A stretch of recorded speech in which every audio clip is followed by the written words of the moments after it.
With around 65 submarines in its arsenal, Russia is one of the world's greatest undersea threats, and Russia knows it. The country uses its submarines to intimidate enemies, knowing that those enemies know that a submarine, and perhaps one that can launch nuclear missiles, could be lurking nearby. It's all about power projection, but what happens when that power is found wanting? Russia just found out. Vladimir Putin is humiliated again as a Russian submarine breaks down in NATO's backyard. Worse yet for Russia's leader, that breakdown reveals that his country's navy is descending into a shambles. On September 28, the Economic Times was among the first outlets to report that one of Russia's Kilo-class diesel-electric submarines had broken down in Mediterranean waters. The Novorossiysk, which the outlet says is part of Russia's Black Sea Fleet, had been deployed in the direction of the Mediterranean Sea on combat duties. Though it isn't clear precisely what those duties were, it no longer matters. Russia's submarine has become a lame duck. A severe technical issue has left the sub dead in the water. That alone would be bad enough. However, that technical issue supposedly involves a potentially massive fuel leak that means Russia's stricken submarine could be on a time limit. If it isn't repaired soon, the sub could explode, claiming the lives of its 52 personnel while sinking the 242-foot submarine for good. Repairs simply aren't going to happen.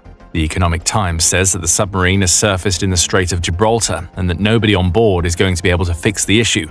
That may be because there's a lack of qualified specialists on board who could solve such a catastrophic problem. But even if such a specialist were on the Novorossiysk, it wouldn't matter. The submarine doesn't contain the parts needed to fix the issue.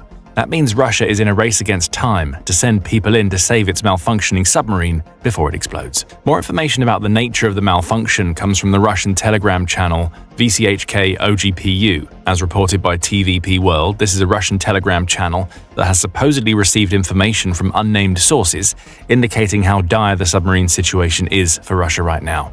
Due to damage in the fuel system, fuel is leaking directly into the hold. There are no spare parts for repairs or qualified specialists on the submarine, and the crew is unable to fix the malfunctions, the channel reports. Presumably, this means fuel is leaking all over whatever cargo the submarine has on board. The small amount of good news for the Russian crew is that the leaking fuel is likely diesel. Though flammable, this fuel has a flash point of 140 degrees Fahrenheit, which is high enough that it's unlikely that ambient conditions inside the submarine are going to lead it to igniting. Still, the risk is there, especially if the leaking fuel is exposed to a spark or other sort of flame. Though slower to ignite than gasoline or kerosene, DHI Excavations explains diesel does burn, and when it does, the flames are harder to put out than they would be for either of the other two fuels mentioned. That's in conditions where firefighters can reach the inferno. If the diesel inside the submarine ignites, it won't go out again until the hold is flooded with water due to the Russian sub sinking. We also can't ignore the risk posed by so much diesel fuel flooding into an enclosed space. Presumably, Russia's submarine personnel have sealed off the Novorossiysk's cargo hold to contain the leak, but if anyone dared to venture inside, they'd end up breathing in fumes that can cause dizziness, headaches, and drowsiness, according to the UK Health Security Agency. Prolonged exposure is even worse. Breathing in large amounts of diesel fumes can result in coma, loss of muscle control, heart and lung problems. Those in the Novorossiysk better hope they can contain the fuel leak in the cargo hold. If they can't, that fuel may claim their lives long before it ignites. Sealing the hold may not be the solution, then, as the VCHK OGPU Telegram channel explains, per TVP World. The serious accident has caused other problems as well. The accumulated fuel in the hold is an explosive hazard. The source believes the crew has no choice but to start pumping out the hold directly into the sea, it says. Disregarding the environmental problems this course of action would create, pumping fuel out into the sea obviously means that fuel can no longer be used to keep the submarine running. Plus, you never know, more activity around the fuel could lead to it igniting as it's being pumped out, which could spell disaster for the Novorossiysk's crew. This submarine incident is a powder keg that could explode at any moment. The fact that it's happening near the Mediterranean Sea, which is essentially the backyard for several NATO nations, takes this from a potential tragedy for Russia into an outright humiliation. The very vessel that was supposed to maintain its position under the waves to threaten NATO's coastal Mediterranean countries is now on the verge of being lost forever. Some of you may be getting flashbacks to the past right now. That isn't surprising. This isn't the first time that a Russian submarine has encountered such major trouble while in the water. There are some disturbing parallels to the Kursk submarine disaster, which occurred in 2000. Putin's first year as Russia's president was marred by this disaster, in which a faulty torpedo propulsion system resulted in explosions that eventually sank the Oscar II-class submarine. All 118 of those on board died. That incident was remarkable, not just because it happened in the first place, but as Newsweek notes, Putin went out of his way to hinder international efforts to save the Kursk's crew. So worried was Putin about exposing Russian nuclear secrets that he essentially denied help from any other country. Russia was supposed to solve the problem on its own. It didn't. The situation right now with the Novorossiysk is different because the leaking fuel hasn't ignited yet. But if it does, we could end up seeing a repeat of one of the largest submarine disasters in modern history. Putin likely won't accept Western help if it's offered. He said no in 2000, back when Russia had a far better relationship with the West. Now, with the Ukraine war raging and NATO regarded by Russia as the enemy, Putin's humiliation would be complete if Russian Navy personnel were saved by NATO-aligned nations. Russia's leader will almost inevitably refuse help. And that means the Novorossiysk's crew may be doomed. This isn't the first major issue with the vessel that Russia has had to deal with in recent memory. United 24 media reports that another Russian vessel, specifically a Project 21631 Bayan-M missile corvette named Vishny Volochyok, was recently severely damaged in the Azov Sea after colliding with a civilian tanker. The incident occurred on August 7th, with official Russian documents claiming that the damage was sustained during combat tasks, United 24 says. Later, photographs of the damaged ship surfaced, showing that visible structural damage had occurred to the Vishny Volochyk's hull. Russia's military later lied and claimed that not only was the ship still combat-ready, which it wasn't, the damage had been caused by a horde of Ukrainian drones. Of course, Russia would say that. Admitting that its naval personnel were incompetent enough to crash into a tanker is as embarrassing as the Novorossiysk being in such a terrible state of disrepair that its fuel system has malfunctioned. The whole situation is especially humiliating because the Novorossiysk seems to be a pretty important submarine for Russia. Powered by a pair of diesel generators and an electric drive, the Novorossiysk is capable of reaching a top speed of 17 knots underwater. That's pretty slow, and its range of between 6,000 and 7,500 nautical miles isn't especially impressive. Still, the submarine is a threat, thanks to having 18 torpedoes and the ability to launch missiles or mines, depending on how Russia wants to use it. It's also worth noting that the Novorossiysk isn't a particularly old submarine. Rather than being a Soviet-era relic, which would at least make it understandable, albeit not excusable, that it's in such a state of disrepair, the Novorossiysk was laid down on August 20, 2010, according to the Black Sea Fleet website. It entered service officially about 4 years later, meaning the sub only had about 11 years under its belt at the time of its malfunction. Russia has put the Novorossiysk to good use, threatening NATO nations in the recent past too.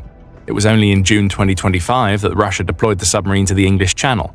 United 24 reported on that incident, noting that the submarine appeared to have purposefully surfaced in that body of water, perhaps sending a message to both France and the UK that Russia could send its submarines to within striking distance of their territory. The UK deployed several ships, including a patrol vessel named HMS Mersey and a pair of helicopters, to observe the Novorossiysk during its English Channel escape. Eventually, the submarine, which was accompanied by a tugboat named the Yakov Grabelsky, left without a serious incident. The Novorossiysk's surfacing was seen as strange at the time, with the whole affair appearing to be a Russian signal to NATO. Nobody could have guessed that this same submarine, now in Mediterranean waters, would be practically disabled by a technical fault a few months later. We're telling you all of this to highlight that the Novorossiysk isn't a submarine that Russia knew was experiencing technical issues. It was actively deployed and being used to deliver threats to NATO, which is why it was in Mediterranean waters. Either Russia thought all was well with the submarine, or it knew that a problem was emerging, and it kept the sub at sea anyway. Whatever the cause, it doesn't really matter. The Novorossiysk is almost done for, and if Russia doesn't do something about it soon, the submarine will sink in NATO's backyard without NATO having to do a thing. Of course, this incident alone is embarrassing enough for Putin. Nobody was supposed to know where the Novorossiysk was operating. NATO might have had an idea, but the whole point of sending a submarine to the Mediterranean was to maintain an underwater threat that was unseen and could strike at any time. A threat being rendered useless is a massive problem for Putin.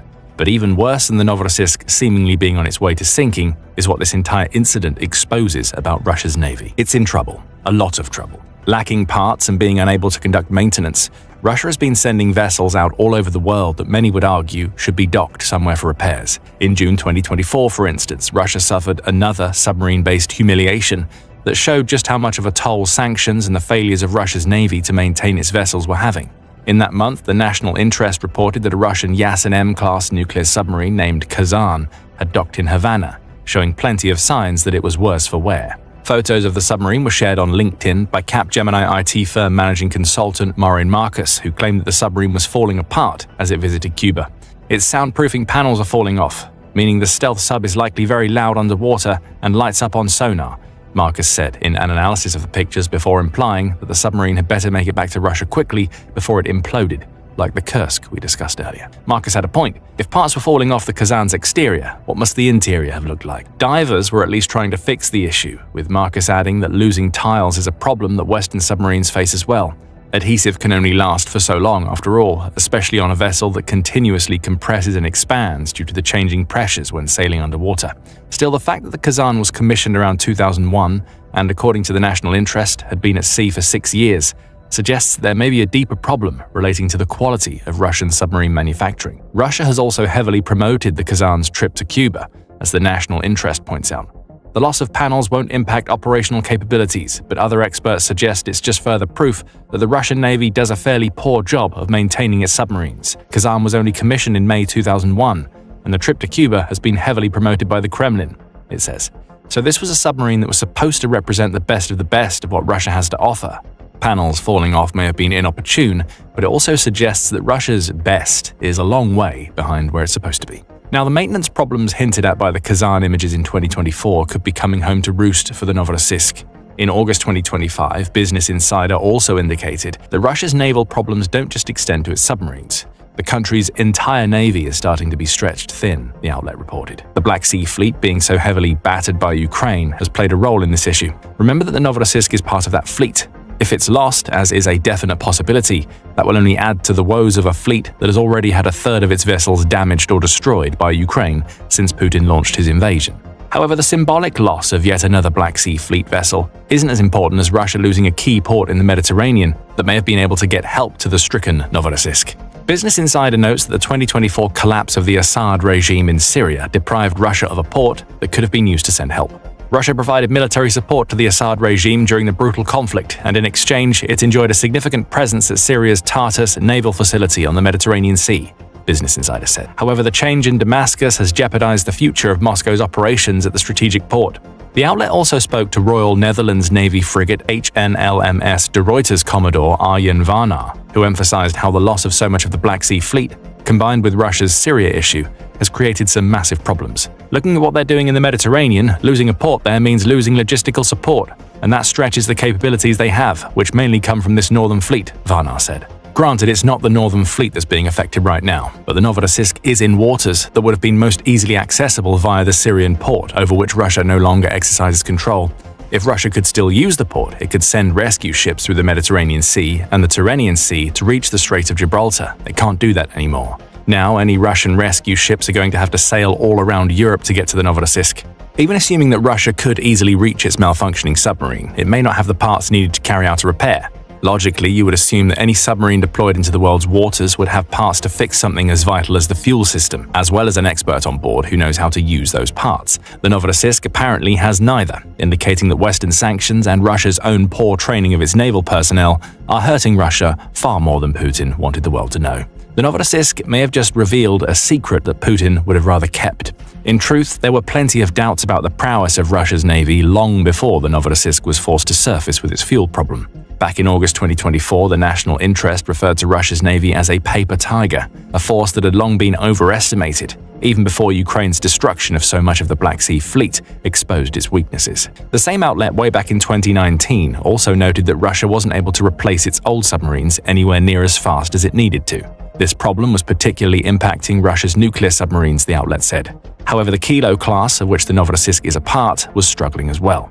This diesel-electric fleet isn't in much better shape, with most of Russia's 17 Kilo-class hunter-killers dating to the early 1990s, the national interest noted. Bear in mind that these issues with building more submarines, which may have stemmed from a lack of technical expertise, a lack of parts, or both, were apparent over 6 years ago. Add the attrition of the Ukraine war and Western sanctions into the mix. Perhaps it's no wonder that Russia has submarines with malfunctioning fuel systems and lost panels deployed right now. Let's assume that the Novorossiysk ends up succumbing to its technical faults and ends up as little more than a metal carcass buried deep within NATO's naval backyard. What will that mean for Russia and its attempts to project power against NATO going forward? Russia will lose its submarine presence in the Mediterranean, for one. It was only in January that Naval News reported that the loss of the Syrian port of Tartus meant that Russia had no more submarines in the Mediterranean. The last of its subs in the region left on January 2nd, the outlet claimed, likely because they no longer use the Syrian port as a home base. Perhaps this tells us a little more about why the Novorossiysk was sailing through the Strait of Gibraltar rather than operating in the Black Sea as it's supposed to.